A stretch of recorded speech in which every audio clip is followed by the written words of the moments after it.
Hello, my name is Franklynn and I'm a student at the University of Windsor in Ontario, Canada, and I am studying behavior, cognition, and neuroscience. Now today I want to show you a vegetable pasta salad, which I think is really great for summer because it's very fresh, it's light tasting, and you can serve it cold on a picnic, or you could also serve it in your house warm. So it's very versatile. I really recommend doing what I did and just cook the pasta ahead of time. Now, I used fusilli pasta because it's very small, so it's good for a salad. It's bite-sized. And I used 2 cups of raw pasta, which makes enough for about 4 servings of pasta salad. Keep in mind that you could use whole grain pasta. You can find that at any grocery store. And that's always a healthier option because the more processed the wheat is, the less vitamins it has, and it's also lower in fiber if it's more processed. So any kind of whole grain pasta is always a healthier option. Now, use a really big pan so you can move them all around and make sure that all the vegetable pieces get fully cooked. You want to start off with it over medium heat and add just a tablespoon of oil, drizzle it evenly over the surface. I used canola oil, you could also use olive oil, and this is just to make sure that the vegetables don't stick on the pan as they're cooking. It also adds a bit of a flavor to the vegetables. Now you want to add your hardest vegetables first. So I have carrots here. I chopped up, I had baby carrots, which are nice because they cook faster because they're so small. Now we'll let those cook for a little bit, and I'll talk about the vegetables for this pasta. Because you could really use any of your favorite vegetables. Try to aim for about 5 vegetables in total, but the ones I use here, if you're not crazy about them, you can pick up your own vegetables. But what you really want to aim for is a very colorful pasta salad, because the more colorful your vegetables are, the more nutrients they contain. For example, orange vegetables like these carrots contain beta-carotene that other vegetables won't have. Orange vegetables also tend to have a lot of flavonoids in them and vitamin C, which is also very good for you. So I'm going to get out a spatula and make sure I can stir these around. So you don't want them sticking to your pan, and you want to keep the oil nice and evenly distributed. I got my orange color, so now I want a green color because green vegetables tend to contain fiber and iron and calcium, which you might not get in some other colored vegetables. So I have green peppers here. They're quite hard, so I'm adding them next. Always add the hardest vegetables first because they take longest to cook. So now I have another pretty hard vegetable, which is zucchini. So I have 1 medium-sized zucchini here. Again, I chopped it up fairly thinly.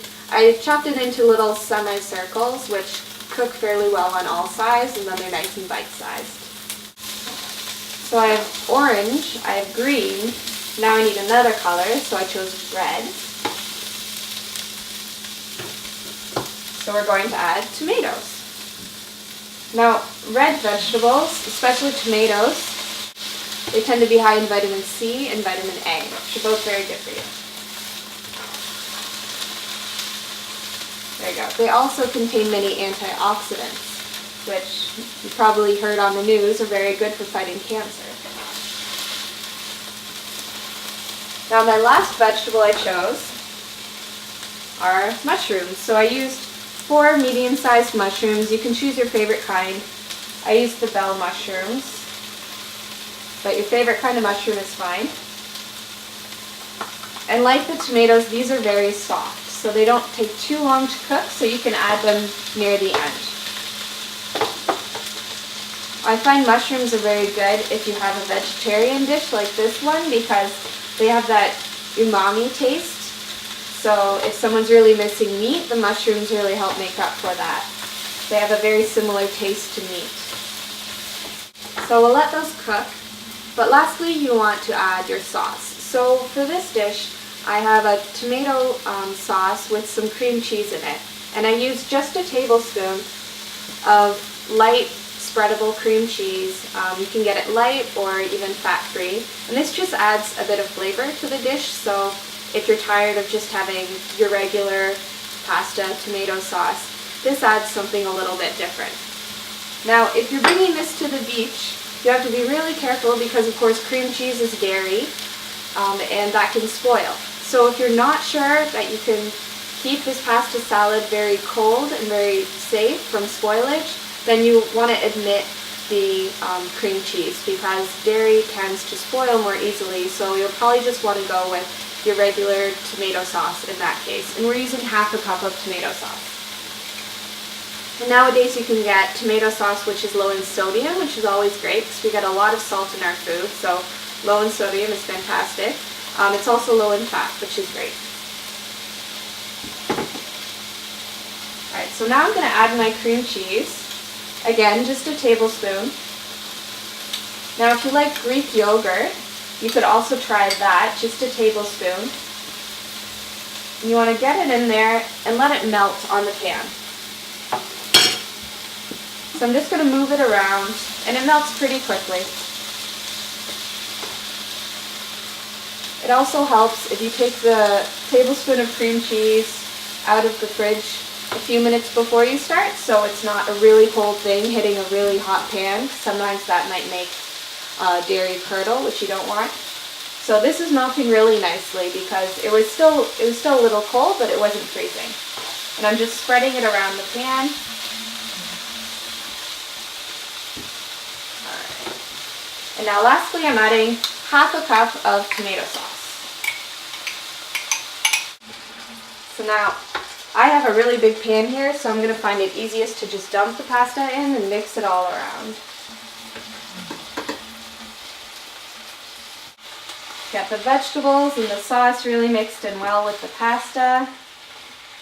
You can turn the heat down to low because at this point everything's cooked. You just want to keep it warm. Now some other vegetables that are really good in this are celery. Celery's great. You could also use different colored peppers. Always adds some diversity to the vitamins and the flavors. I also used corn in this dish. That adds a nice yellow vegetable and a kind of a different sweet taste to it. Alright. Now, again, it's great warm, but it's also great cold. If you're serving it cold, remember to keep it cold if you're taking it on a picnic or to the beach or out anywhere where it might get hot. Now it's recommended that food is like this that includes dairy is kept at least 5 degrees Celsius or 41 degrees Fahrenheit. So that means you should really have it wrapped up really well and have some ice packs around it.